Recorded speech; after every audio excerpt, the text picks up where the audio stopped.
Hey everybody, it's Michael Waddell with another edition of Outdoor Bytes.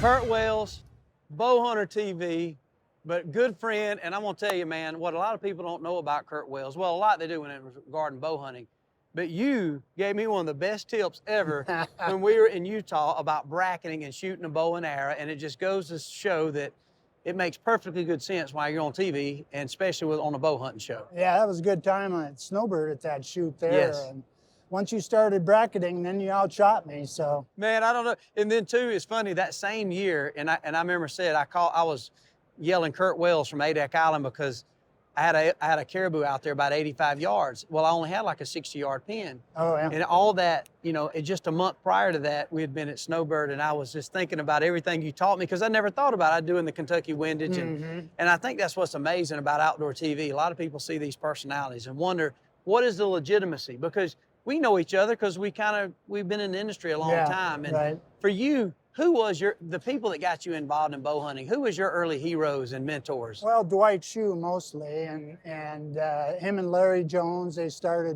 got me into elk hunting, and now that's a pure addiction. I've probably hunted elk 35, 36 times, and I'm gonna go till I drop. But, and then of course they were writers and editors, and that's kind of the direction I was trying to go. So that's who I looked up to. Right. Do you see that change a lot? Because now, obviously, you started off, a lot of your mentors obviously were writers, people that were writing and teaching us some of those early stages of bow hunting, especially that's when the technology met kind of that traditional world. But now, most all those same guys you talk about, and you start looking at, you know, a lot of these personalities that influence you, and even you as an influence in print, now you're on TV. Was that something that you didn't see coming? Did you ever say, Curt Wells, one day I'll be hosting a TV show on Outdoor Channel? And I certainly never expected to be editor of the magazine. That's Right. just kind of the way it worked out. And got to be the equipment editor in 2004, and then TV came along about the same time. So now we got 18 years of television underneath us, and I just shake my head. Like, there's a lot of times where I keep waiting for the phone to ring and somebody say, no, we meant the other Curt Wells. Exactly. I mean, it goes without saying, it's almost like it's a never-ending adventure. I mean, that's hunting, this whole world of outdoors. Is that safe to say? Yep. Yeah, and that's what you try to get through to people, especially the younger generation. You know, everybody's focused on filling their tag and stacking up the animals and stuff, and it just seems like it takes them a few years before they start appreciating the sunrises and the sound of a chickadee on a cold November day and those kind of things, you know. So it's just a natural progression. That's amazing you say that, because I think that is something that even now that I've learned to slow down, you know, and being here and being able to chat with friends like you and really a lot of people in the industry, it's amazing how everything becomes more sentimental. Yeah. You may become a little more philosophical. Yeah. And it gives you an opportunity to see it for what it really is. And it's amazing when you look back. I think we both can say you can pinch ourselves and say, I can't believe we had a chance to have those opportunities. Right, and when you teach your own sons about bow hunting or daughters, you're still trying to do it yourself, so it's a little different. And then the grandsons come along, and now you're teaching them, and you don't even care whether you have any success. It's all about them, you know. Right. So it kind of changes, and then you start to enjoy the whole experience, you know, sitting on a mountain and having a bald eagle soaring below you, you know. I mean, that's those kind of things are treasures that you don't really identify until you've been there and done that enough times. Right. So, you know, too, Curt, when I look back in the industry, you've been in this industry a long time, and obviously you've seen the transition from print, still around, still going strong, but television. Now we have social media. So much has changed in your time.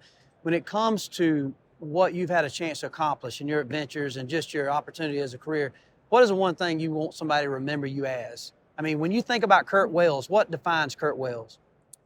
well, I would say, you know, my early hunts were all DIY type stuff, hunting elk on my own and that kind of thing. And of course now with TV, you can't always do that. You have schedules and stuff, so you hunt with outfitters. But just knowing that I can do it on my own if I want to. I DIY elk hunted in Arizona last year with my two sons, and it was a blast. So I guess that would be he had the experience, and he wasn't a so-called influencer that was 25 years old. I mean, I got camouflaged older than some of these kids Right. nowadays. And so I guess that'd be the thing, is somebody that could do it on his own if he had to. That's awesome. So, So looking back over the years, do you have a favorite species animals you like more than Oh, ever? And yeah. you might answer that even earlier. it's a common question. Elk is here. All other bow hunting is down I here love it. somewhere. Is it just that Because of tactical the approach? bugling Yeah. and all that, you know, and you get an elk bugling at 10 yards in front of you and you're shaking like a leaf. I mean, there's nothing that compares to that. You know. That's amazing, man. If they didn't bugle, it'd probably be mule deer because of the whole strategy of it all, and stalking and all that. So you like the idea because you can make your own luck on those stalks. Yeah. You can make your own luck when the animal is giving you an opportunity to know where he's at. Yeah. Where deer hunting sometimes is funny, I think we share this, it gets so sometimes the mundane because you don't have any control over Right. what's going to happen, you know. It depends on who comes out. Right. You know, where if you're on a spot and stalk hunt, then I get to choose. Right. You know, so.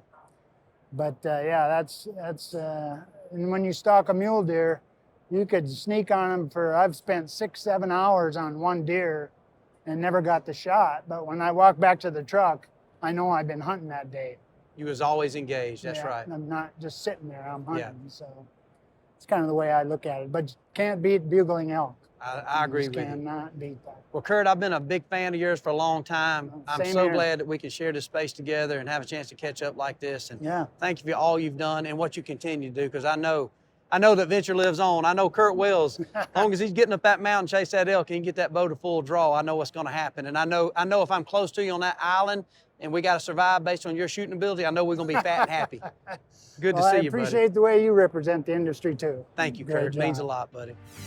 We certainly hope you enjoyed Outdoor Bytes with me, Michael Waddell. Thank y'all for watching.